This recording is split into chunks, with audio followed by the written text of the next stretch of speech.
A arapuá é considerada uma praga por muitos produtores, por possuir o hábito de cortar flores, folhas ou frutos de plantas cultivadas.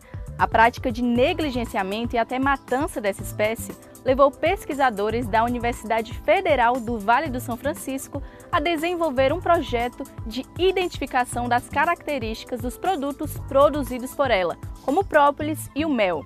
A ideia é conscientizar a população para a importância das abelhas para a vida humana.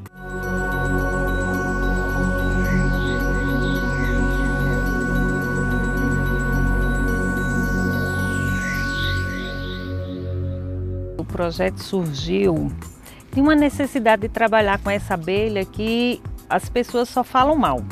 Então é uma abelha que ela não é bem vista, principalmente pelos produtores, porque essa abelha, ela quando está com carência de alimento, ela destrói frutas para que possa se alimentar.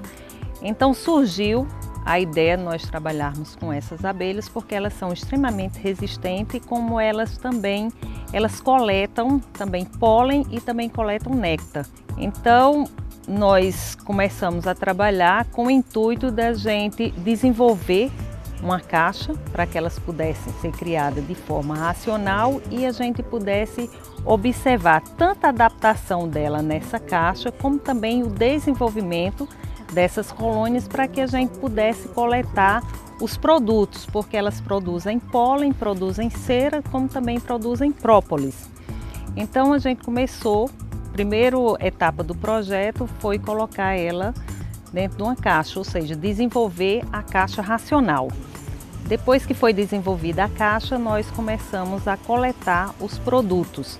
Então existe uma parceria com a Universidade Federal Rural de Recife, onde tem uma professora que está trabalhando com esses produtos, a parte química desses produtos. O meu projeto PIBIC, ele vai envolver o levantamento e assim como a identificação de tipos polínicos que são encontrados no mel e pólen da arapuá, né, da Trigona spinifex. No caso, a gente faz análise com o mel e o pólen que a gente coleta da caixa racional e faz uma lâmina no qual a gente vai ver os grãos de pólen, assim a gente vai identificar quais plantas elas estão coletando, tanto no mel e tanto para o pólen, vendo assim a diferença de qual planta ela vai querer mais o néctar, qual planta ela vai querer mais o pólen, esse tipo de coisa. Primeiro nós vamos fazer uma captura da colônia. As colônias normalmente elas ficam no topo das árvores, de normalmente 4, 9 metros. E depois que ocorre a captura, nós colocamos o ninho, a colônia, dentro de caixas racionais. Nessas caixas, onde nós vamos visitar uma vez a cada mês, cada colônia, e tirar uma parte da cera, né, que é a parte do ninho. Que quando vamos trazer de volta para aqui para o laboratório e vamos separar o mel e o pólen. Após essa separação, vamos colocar em tubos e aí vamos fazer processo de acetólise, que vai ser uma preparação para fazer uma lâmina, que aí a gente vamos poder ver no microscópio os pólens que estão dentro do mel e também do pólen que é coletado da Trigona spinifex, que é a arapuá, a abelha que a gente trabalha. Depois que a gente faz essa identificação, a gente vai fazer um levantamento de quais flores, quais plantas elas estão visitando, o porquê. Também tem um levantamento florístico que a gente faz para ver assim, será que nesse mês tem menos dessa planta, então talvez por isso que a gente não encontrou tanto agora nesse mês.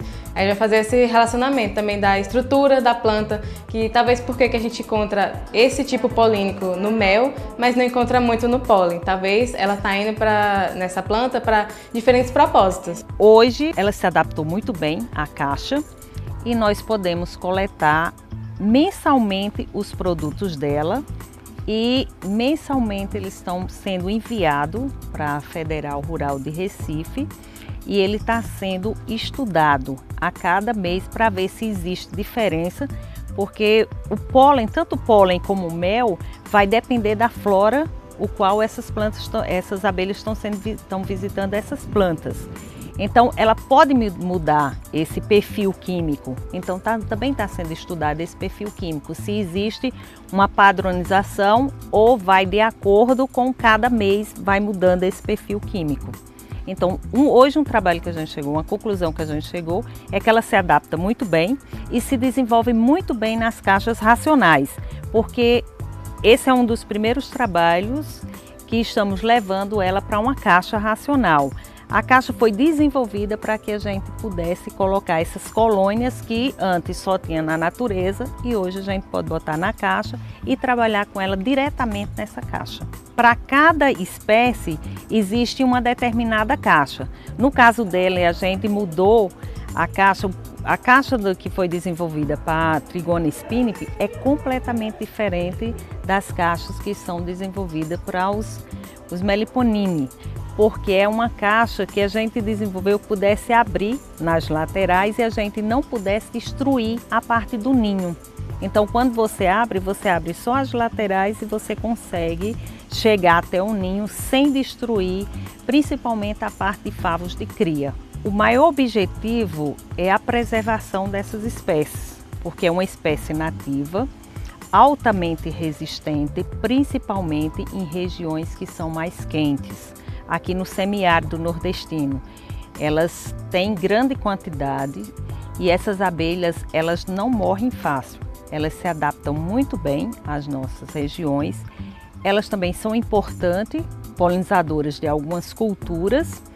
Então existe outro trabalho nosso que foi desenvolvido aqui, o qual a gente chegou à conclusão que ela poliniza o tamarindo.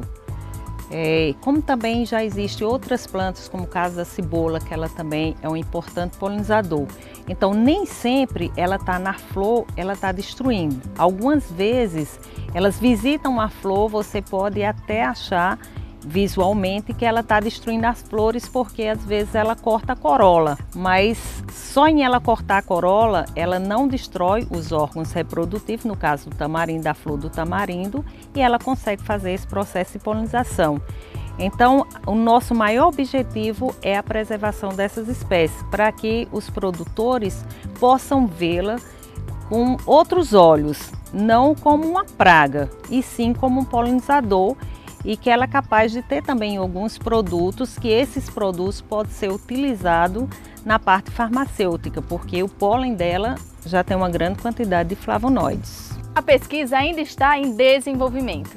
A próxima etapa será a multiplicação de colônias em caixas racionais. Essa edição do Ciência no Semiárido fica por aqui.